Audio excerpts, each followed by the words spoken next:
Ladies and gentlemen, boys and girls, fey or mortal, whichever you be, it is time for the author readings. What's that, Ratley? Yes, they are going to be fantastic. So everybody, come on down. And I wish to begin by introducing Catherine Fitzsimmons. She is a fantasy and science fiction author and publisher based in Milton. Her publishing company, Brain Lag's latest novel is Extreme Dentistry, by a Aurora Award, that's a big deal, nominated author Hugh A.D. Spencer. A black comedy sci-fi horror, Catherine's latest novel is Enduring Chaos, the first novel in an epic fantasy trilogy about a young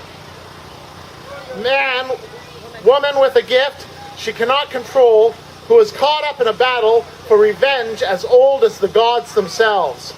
So let's give a big hand for Catherine.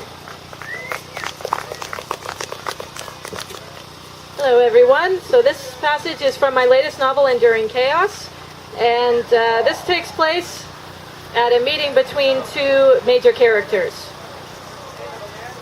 The atmosphere inside the upscale tavern was jovial. An eclectic crowd filled the common room, many of the patrons local workers, with scholars, pilgrims, and government officials sprinkled throughout. The smell of sizzling mutton and bitter ale permeated the air with the smoky fragrance of the large hearth fire set against one wall. Sitting in a dark and isolated corner of the lively tavern, stripped of his armor and wearing common clothes, Lyle kept his study of the patrons inconspicuous. A mostly full tankard of ale and a well-wrinkled note lay before him on the table. The message on the creased page was brief, written in a shaky but practiced script. I have information regarding the theft you suffered recently. Be at the Soaring Falcon tonight at dusk. The letter was unsigned. One of his soldiers had received it while on duty and paid a young boy to run it to the captain. Lyle had been unable to determine who gave the soldier the letter and could do nothing but leave his office early to follow its instructions. Now the light outside the leaded glass windows faded, the glow of the hearth fire and the chandeliers hanging about the room filling the darkness. Lyle forced himself not to drum his fingers against the table impatiently. After speaking with almost every soldier under his command and as many people in the neighborhood of his office as he could find, he had learned nothing to lead him toward the thief who stole the ancient book. Given his interview with the Knight Commander over a week ago, and the fact that no one but a mage would be interested in the book, Lyle determined that the thief gained entry to his office by magic. That meant that there was almost nothing he could do to discover who stole the book. Then the mysterious note arrived. In all Lyle's questioning, he had only told his second and the captain of the Knights what had been stolen. Lyle had not even told many people that a theft had taken place. The idea that the person who penned the letter would have knowledge of the theft made him suspicious. Much as Lyle hoped that the writer would have information to allow him to search for the missing book, he expected he would be no better off tonight than when he first discovered the theft. So he watched the activity in the tavern, trying to pick out his patron from the varied people inside. Lyle knew straight away the letter writer arrived when the door swung open. The elderly man's clothes were fine but faded and out of fashion.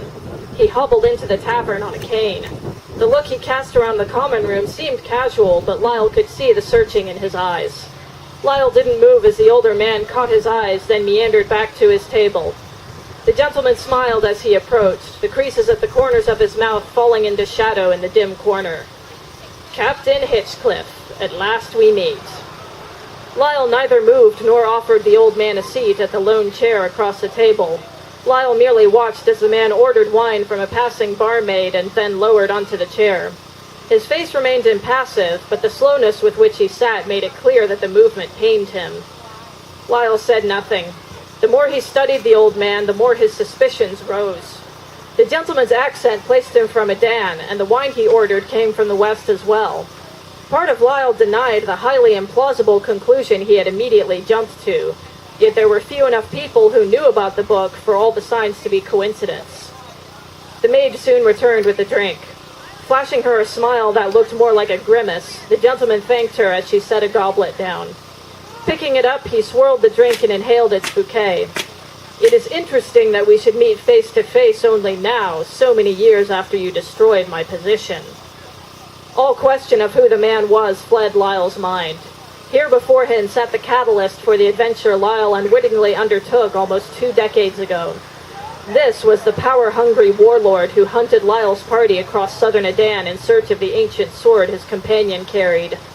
It seemed absurd that throughout their journey so many years ago, Lyle's only interaction with the former Duke of Deverell had been through the legions of soldiers at his disposal, only to have the Lord appear now as though no better than a common townsperson.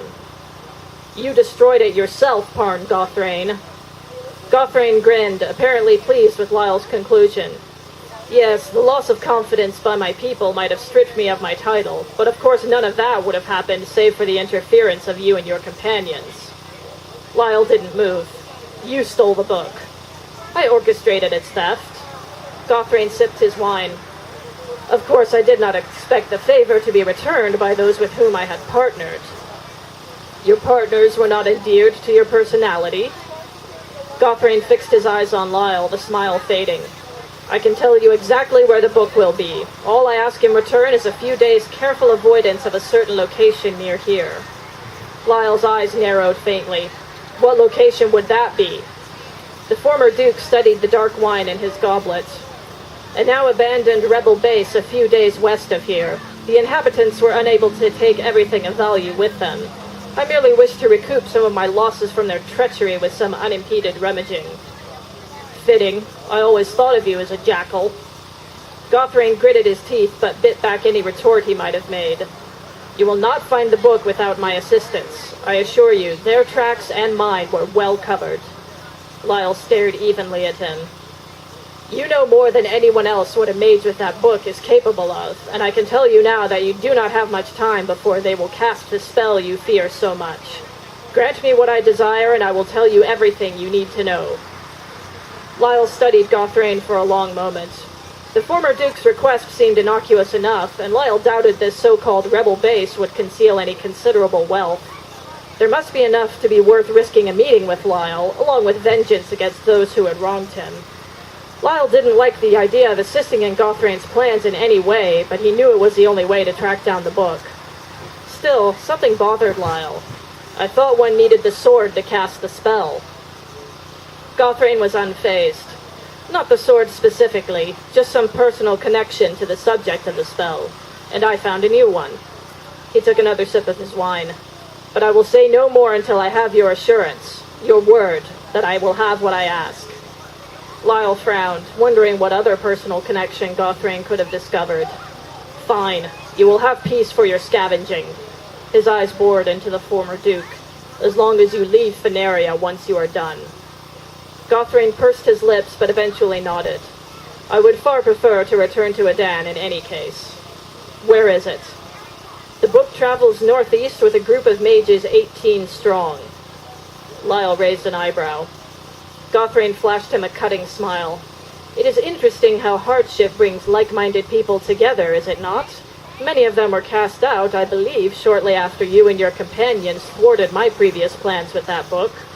They took up residence in a long-abandoned border fort and began training their own new mages. The doubtful look remained on Lyle's face. 18? Gawthrain sobered. Yes, they were already a formidable force, though they dared not act on it. Lyle's eyes narrowed. So you offered some encouragement to turn refugees into rebels. The former Duke spread his hands. Our goals were similar. We both sought power. Fortunately for the rest of us, that never seems to go favorably for you. Gawthrain's eyes narrowed, but before he could say anything, Lyle asked, Where are they? Thank you.